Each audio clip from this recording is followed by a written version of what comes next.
मध्य प्रदेश में हो रहे राजनीतिक घटनाक्रम के बीच कांग्रेस भी अब कूद गई है।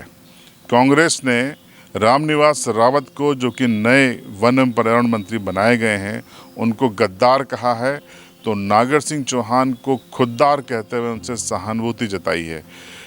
ट्वीट किया गया है बाकायदा एमपी कांग्रेस की ओर से, आप स्क्रीन पे देखिए, जिसमें एमपी कांग्रेस ने कहा है कि ये लड़ाई खुददारी और गद्दारी की है। कैसे एक व्यक्ति कांग्रेस पार्टी से गद्दारी कर कर बीजेपी में जाकर मंत्री बन जाता है, और कैसे बीजेपी का एक एस्टेब्लिश लीडर खुददारी के साथ अपनी सरकार, अपनी पार्टी के सामने सवाल खड़े कर रहा है, वो अपने स्वाभिमान के साथ बात कर रहा है। ये एमपी कांग्रेस की ओर से ट्वीट किया गया है। आपको बता दें कि कांग्रेस लगातार इस मुद्दे पर नागर सिंह चौहान के इस्तीफे के समर्थन में खड़ी होकर पूरे मामले में एक तरीके से मजे ले रही है, तंज कस रही है सरकार पर, तो साथ ही साथ रामनिवास रावत के कांग्रेस छोड़कर जाने पर भड़ास भी निकाल रही है।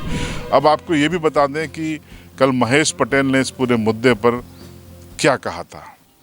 नागर सिंह चौहान द्वारा इस्तीफे की पेशकश की सांसद और ये मंत्री से, तो एक भारतीय जनता पार्टी की एक ये आदत है कि जैसे कोई चुनाव, लोकसभा चुनाव था, तो इनमें रतलाम संसदीय क्षेत्र से 3 लोगों को मंत्री बना गया।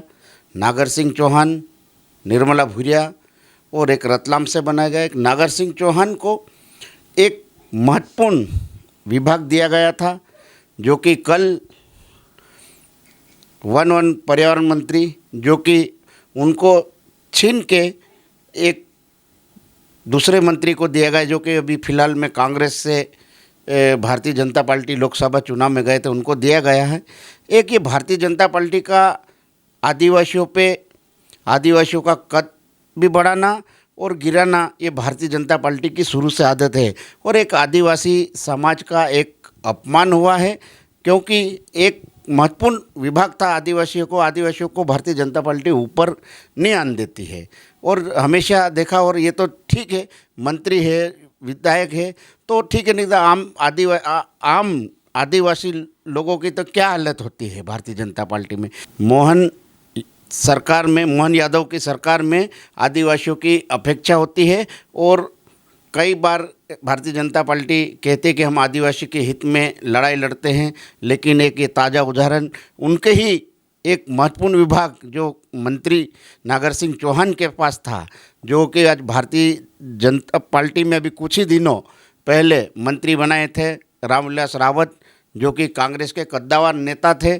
लेकिन भारतीय जनता पार्टी में मैंने देखा कि भारतीय जनता पार्टी के ऊपर शीर्ष लेवल के नेता, जो भी कांग्रेस का नेता जाता है, उसे तत्काल मंत्री बनाकर नवाजा जाता है, चाहे सिंधिया जी हो, चाहे तुलसी सिलावट हो, चाहे गोविंद राजपूत हो। ऐसे कई मंत्री, कई महत्वपूर्ण विभाग दिए हैं। और अभी भी जो है कि छिंदवाड़ा में उपचुनाव हुआ है, वहाँ पे कांग्रेस से गए जो विधायक है, वो विधायक चुन है, उनको भी मंत्री बनाने की संभावना है। ऐसे में भारतीय जनता पार्टी के पास कोई नेता भी नहीं है, ना कोई ऐसा लगता है कि कांग्रेस के जो नेता वही राज चला रहे और कांग्रेस शासन की जैसे ही राज चला रहे, ऐसा मेरे को लगता है।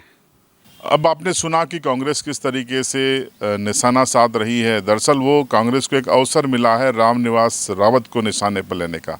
अब रामनिवास रावत कौन है, ये भी आपको हम बता देते हैं। ये मध्य प्रदेश के श्योपुर ज़िले से आते हैं, विजयपुर विधानसभा के सीनियर लीडर हैं, 5 बार के विधायक हैं, कांग्रेस के कद्दावर नेता रहे हैं। इनको 2018 के पहले 2016-17 में ही जो 5 कार्यवाहक कांग्रेस के अध्यक्ष बनाए गए थे, उसमें एक नाम रामनिवास रावत का भी था, तो उनका वहाँ पर काफ़ी जलवा माना जाता था। लेकिन कांग्रेस में खुद की उपेक्षा से दुखी होकर उन्होंने लोकसभा चुनाव के पहले कांग्रेस से इस्तीफा तो नहीं दिया, लेकिन बीजेपी के अधिकृत तौर पर हो गए।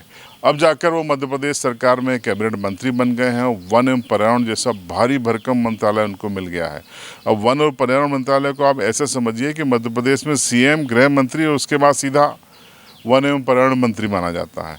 मतलब जो बजट होता है, जो लोगों के काम करने के अवसर होते हैं, वो अन्य विभागों के मुकाबले इसमें कई गुना ज़्यादा होते हैं। दूसरे तरीके से मैं आपको बताता हूँ कि अगर दूसरे मंत्रालय, छोटे मंत्रालय, अगर झाबुआ अलीराजपुर की कोई पहाड़ी है तो वन एवं पर्यावरण मंत्रालय एवरेस्ट है या माउंट एवरेस्ट पर्वत है या कंचनजंगा पर्वत है। तो इसी वजह से ये सारी चीज़ें हैं।